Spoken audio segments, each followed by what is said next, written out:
Big Rube in the seat tonight, chilling, listening to some Heavy D, the late great Heavy D, some Don't Curse. We got everybody in the house. The other two stepped out for a second, but we got K-Dub. Now we're gonna go back. Now we're gonna go from the East in the whole LeBron controversy to the West and trying to figure out what in the world has happened to the Spurs. 3 in a row? I don't understand it, K-Dub. Help a brother out. Yo, I'm gonna tell you what happened. Basically, it's the changing of the guard in front of our eyes. I think with the 2 games that were in San Antonio,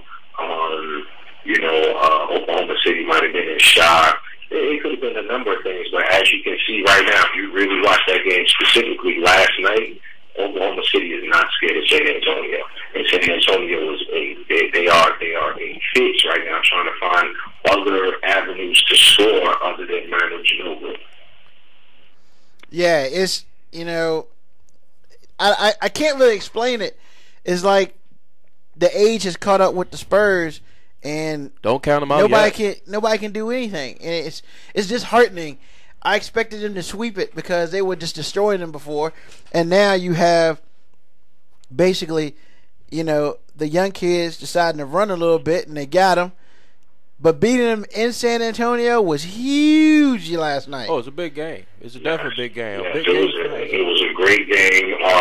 The one thing that you can't put a price on, especially when it comes to a young team, is confidence, man. And they, regardless, you think about it, they started the game off maybe 5-0. Even the first game the last game that was in Oklahoma City, when it's game 4, they started out the gate real slow, what have you, but their confidence, man, is at an all-time high. They are not scared of San Antonio by no means. By no means. What do you think about Pop's move to bench Danny Green and play Ginobili last night? And even though Ginobili did come out and had a pretty decent night, but he caused a lot of turnovers, or he made a lot of turnovers. You think that was a good move for San Antonio? I really want to go on the side of what Charles Barkley said, was that I really don't think that by placing Manu Ginobili in the game as a starter I would have actually stayed with that. Reason being, it's not a situation of, panicking. You were in a 2-2 situation. But what you don't notice is that now with Manu starting, that takes away a few of the early possessions with Tony Parker, where Tony Parker can start up the fourth quarter, and by the time Manu comes into the game, he's already had about 6 to 8 points.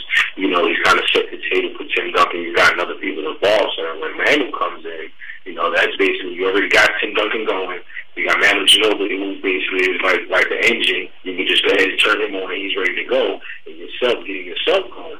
And by placing him in the starting lineup, I think it kind of took away from the rhythm of the starting lineup. But, who am I? I don't have any NBA championships, and I have a few, so, that's just my opinion. You're just the guru NBA analyst of the Ain't No Half Steppin' with Marcus J. What's the number, Big Rude?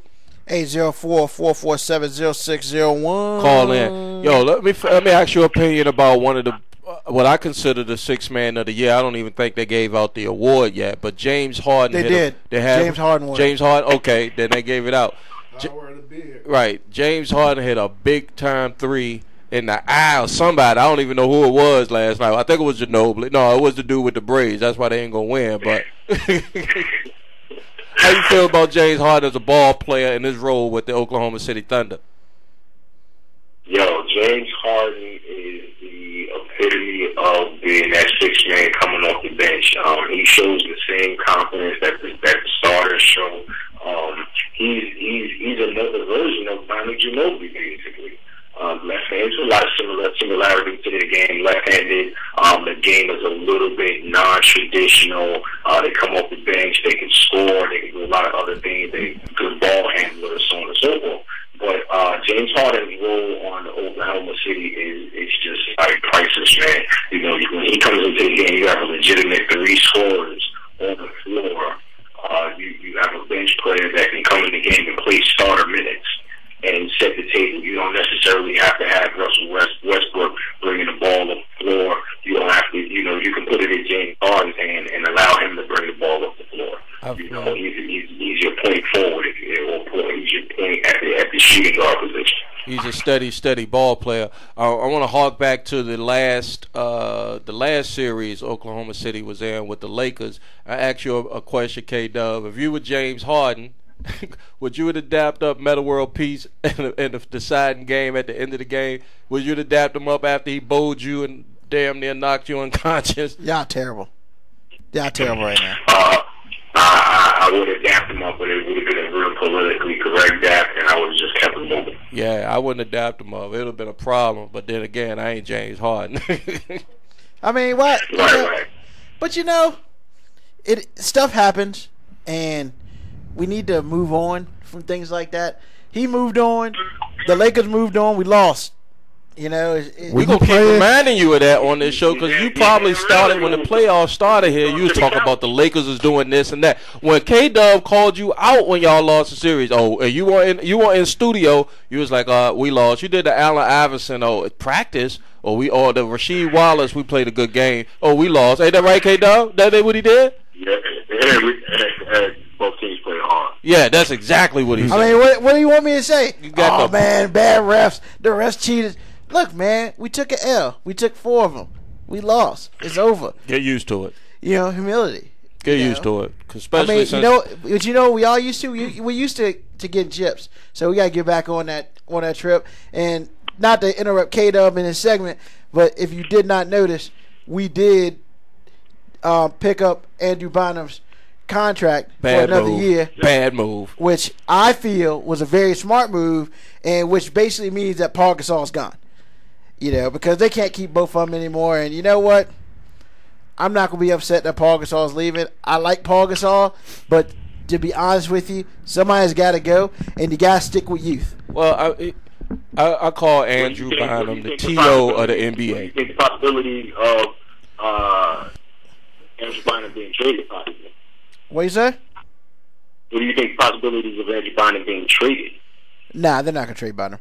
Bynum's the second best center in the league. You're not going to trade Bynum. You're going to trade Gasol, who has like $30 million left on his contract. He's like 33. And to be perfectly honest, I feel like I like Gasol as a person, as a businessman. We've got our best years out of Gasol, and unfortunately, it's time for him to make Kobe as a person. His way to go. I mean, I think that personally, I'd like to keep Gasol and give him another shot of redemption. But in this type of Is it really Gasol? I mean, is he really the problem?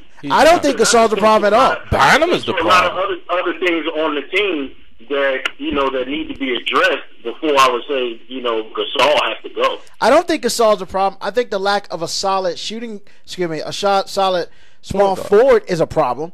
I mean, because let's just be real about it. Meta World Peace. He's with Lakers for 3 years.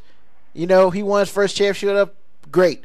But ultimately, offensively, he's up and down. I feel like that 15 and 8. What's the other dude's name? Yeah, he's shooting 14. I feel like Matt Barnes gave us more than Meta World Peace did.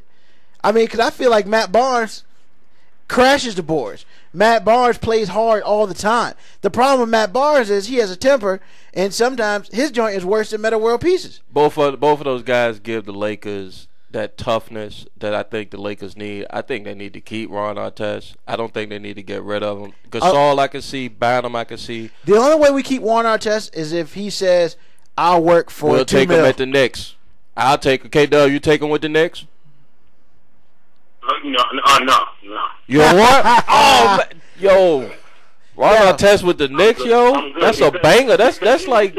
I don't in the Knicks situation. I don't see him fitting in. I don't want him to become that much of a distraction on the team. But quiet as kept. I don't know if I spoke of this before, but I don't know if you know this, Rude, but there was word circulating that Lamar Odom was wanting to go to New York. Oh, that's a good look right there. I can see him in either New York or going back out to L.A. That's a good. I'd rather have him back in New York. Lamar Odom. That's a good look for New York. I hope he doesn't come to L.A. either. So big front line, a scoring front line, a rebounder front line. Make the moves. Here's the problem with Lamar.